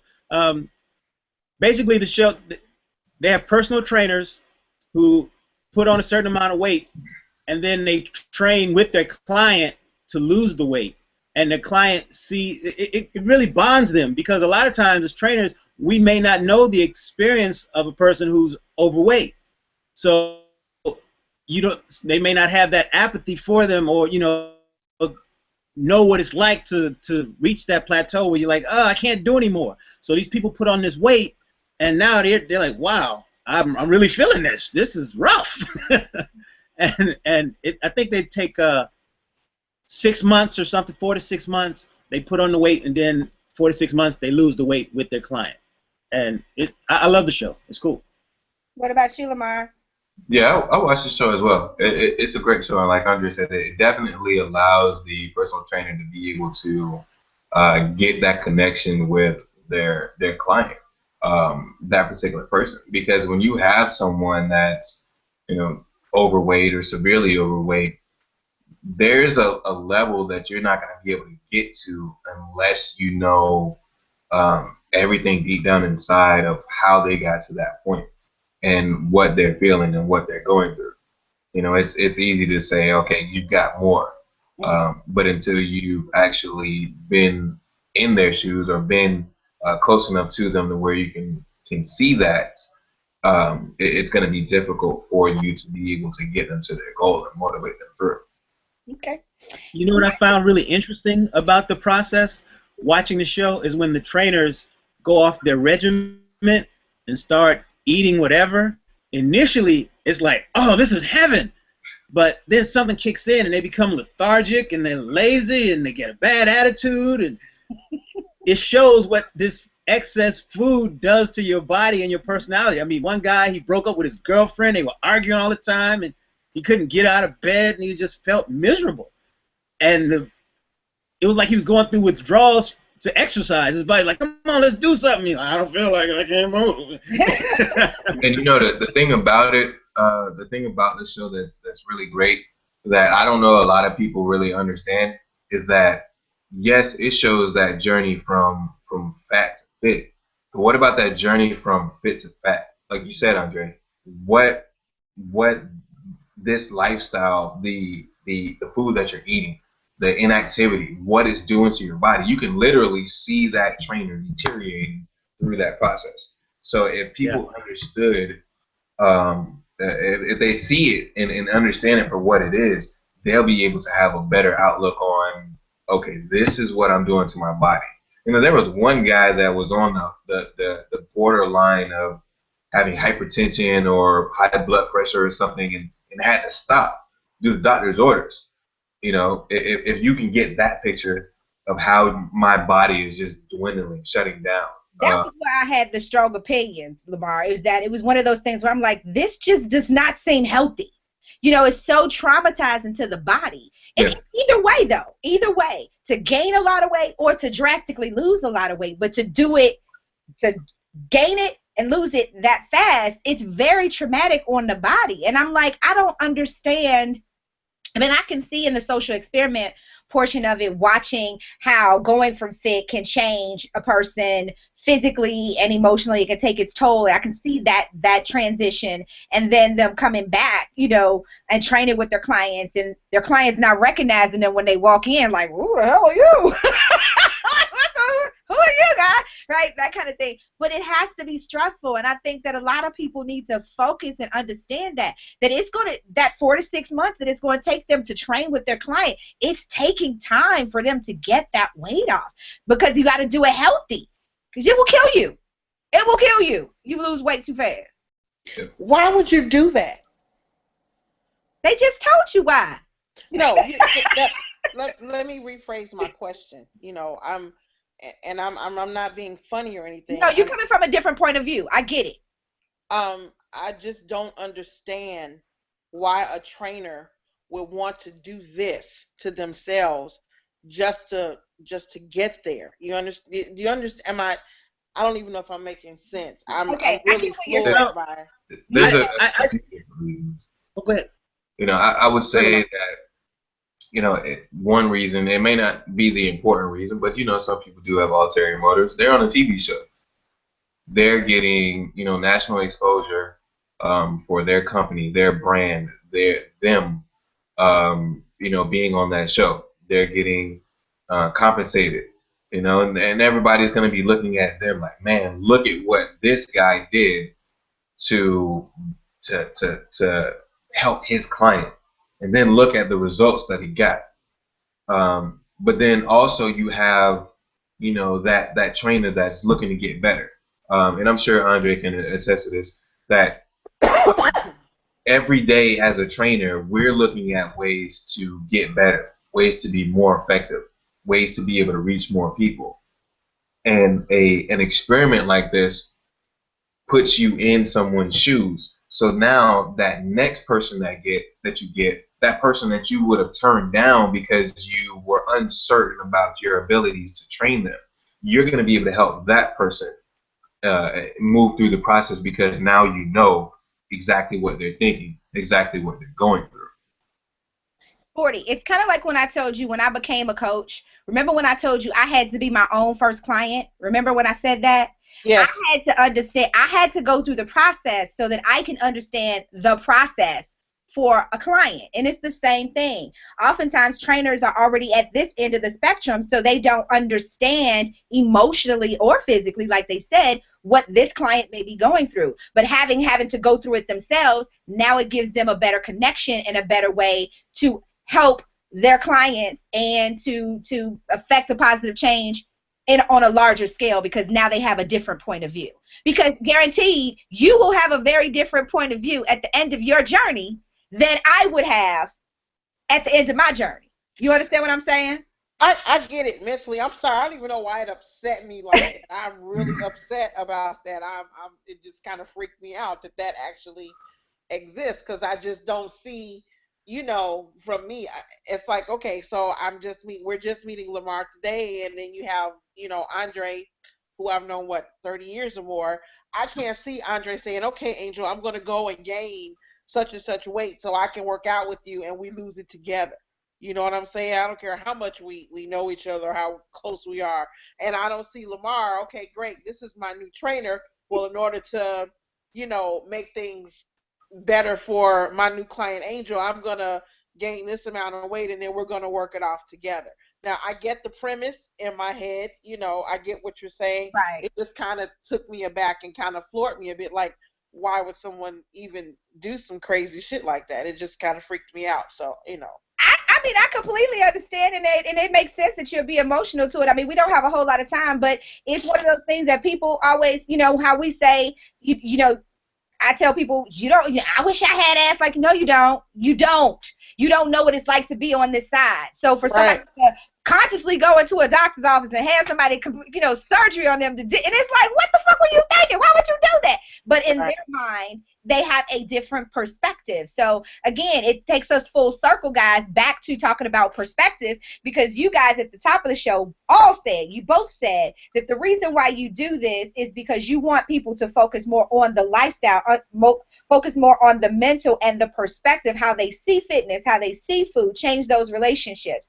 And so it brings us back. So first of all, I want to say thank you guys very much for being a part of today's Man's Guide to Fitness. Y'all dropped a whole lot of information in this 2 hours. I can't believe the 2 hours is up already. And thank you for being a rookie. And now your cherry has been popped. You can come back anytime you want. We don't run a radio train on you. We all took turns. We done all took turns on you. We got danger. All right. With that being said, Andre, can you please tell our listeners and our viewers where they can find out about PCW Fit? PCWFit.com. Also on Facebook, PCW Fit. You can look me up, Andre Lavelle, on Facebook. All right, Lamar, can you tell everybody about LabWorks? Yeah, so labworksfitness.com, labworksfitness on Facebook, lab_works_fitness on Instagram, also labworksfitness on Twitter. Yeah, that's it. All right, everybody. So go check them out. Go follow them. You know, they answer questions sometimes from time to time. Now, you're not finna get no consultation for free. You're gonna hit them with a barrage of questions. But if you got a simple question, I'm sure we could probably get you an answer. All right, you get something, nothing for something. Not around here. So make sure everybody, thank you guys so much. I appreciate you. I thank you. And this is Thank why you. we do this show. We put the spotlight on you men. So many times it's all about the ladies. We give you guys the opportunity for you guys to shine because we appreciate you, we love you, and we see you. And so for next week, we're going to do Man's Guide to, what is it? I believe we're doing Love romance. and Romance. I'm so happy. Okay. Anyway, so make sure you join us. Same bad time, same bad channel. We can't wait to see you. On behalf of Sporty Spunky Angel, Andreas, absolutely nothing like a pimp, our incredible invisible intern number 3, our producer cousin Chad, and me, the consummate provocateur KiKi, we would like to bid you adieu. See you next time. Bye, guys. Bye-bye. We're not having no KiKi, just